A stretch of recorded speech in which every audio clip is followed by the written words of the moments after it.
What is up, YouTube? That's here, bringing you guys another VGC 2016 game. We're gonna go back into it with Entei and Togekiss. Remember, it's that full wall Entei and another shot at this Choice Scarf Togekiss because I want it to work and I want to flinch things. I think it's the type of thing where if I just flinch something right off the bat and I get like a burn onto it, I win the game. The game's like over. That's how unforgiving this format is, and I'm gonna do my best to make it work. We're using also Rayquaza and Talonflame in this game, and we're also going to be going up against Charlie, who's using Crobat, Thundurus, Rayquaza, and Groudon. So we see he's leading off with Crobat and Thundurus. Not the best Pokemon for Choice Scarf Air Slash Togekiss to go against, but we're going to see if we can make it work, as we're going to get right into it and start off this game up against Charlie. I just think Togekiss, it can do it. It can totally do it. My opponents just never bring their Xerneas. I think if I just go up against the Xerneas and I just Air Slash and stop its Geomancy, that's game. The game's over. I've won. If I can delay the Geomancy and do damage, oof, it's like it's like using Fake Out every turn. But it just never works. You see, he's taunting me. He's expecting the wall one. He's expecting me to go for a Tailwind. But I'm just gonna Air Slash him. I know I'm Air Slashing a Thundurus. In this situation right here, right? He has a Crobat and a Thundurus. He's also popped his Tailwind. Crobat doesn't do anything. That Pokemon is useless. I'm going to leave it on the board forever, and I'm pretty much going to ignore it and take out the Pokemon in the Thundurus slot for the remainder of the game as long as I can.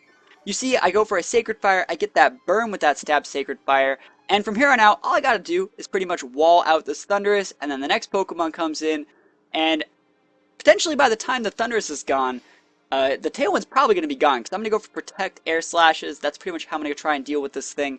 So he's going to go for a Super Fang off onto my Togekiss slot. That's fine. I mean, I could really care less what happens to this Togekiss at this point in the game, as I go for another Air Slash. And do we get the flinch? Oh wait, no, he went for a Thunder Wave. He went for Thunder Wave. So we don't get the flinch. But he now knows that I'm Scarfed, obviously. And Togekiss, man, just, it's not cutting. I think I've played 3 or 4 games of this thing, right, on my channel through 2016, and I don't think I've gotten a single flinch. I don't think I've gotten a single flinch with this thing. But what I am going to get is a KO up onto this Thundurus slot, right? Because remember, he is going to tick down from that burn. We're also going for this turn, since there's nothing else to attack, might as well just burn the Crobat. So we Sacred Fire off on the Crobat, we burn the Crobat. Entei is putting in so much work this game, it's ridiculous. So Togekiss is paralyzed, but at least it's still on the board. Thundurus is going to tick out, Crobat's burned, and I think I'm doing pretty good here. My taunt wore off, but I mean, I don't really have any moves like that anyways. We're going to see Groudon come in here, the bane of Entei's existence. While Entei is very bulky, full HP defense, in fact. Since I'm at half thanks to that Super Fang, I can't really do anything up against this guy.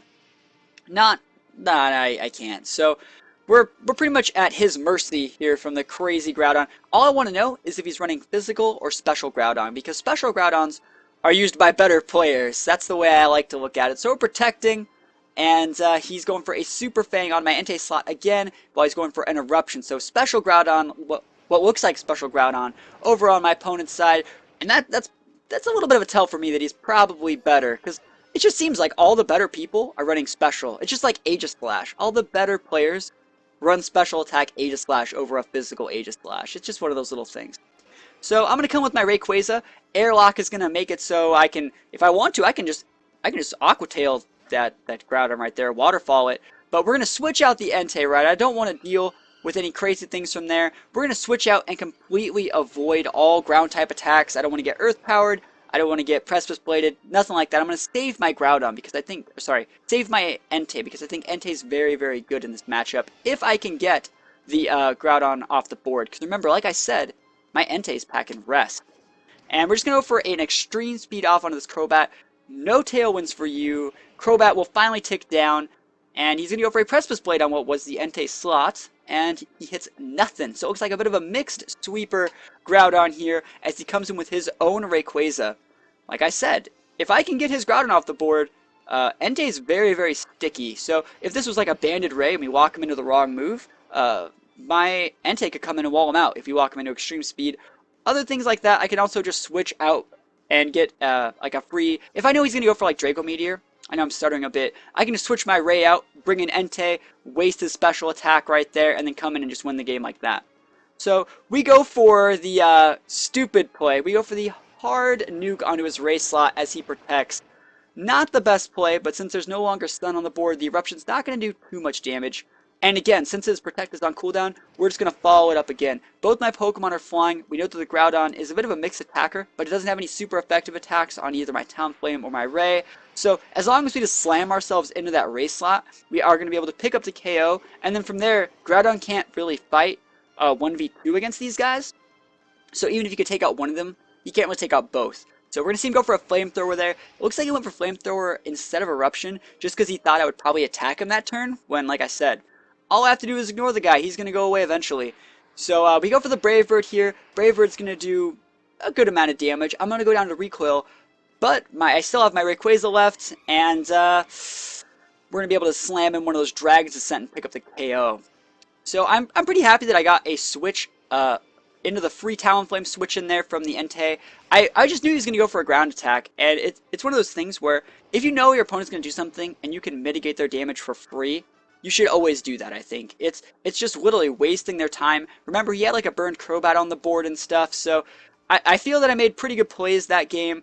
I definitely messed up the turn. I nuked into the Rayquaza when he protected, but I was so far ahead that he couldn't really even punish me for it. So I guess that's not even really a misplay.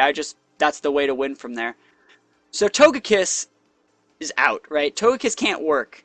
I mean, I've tried. I just keep hitting these teams that don't want to let me flinch them.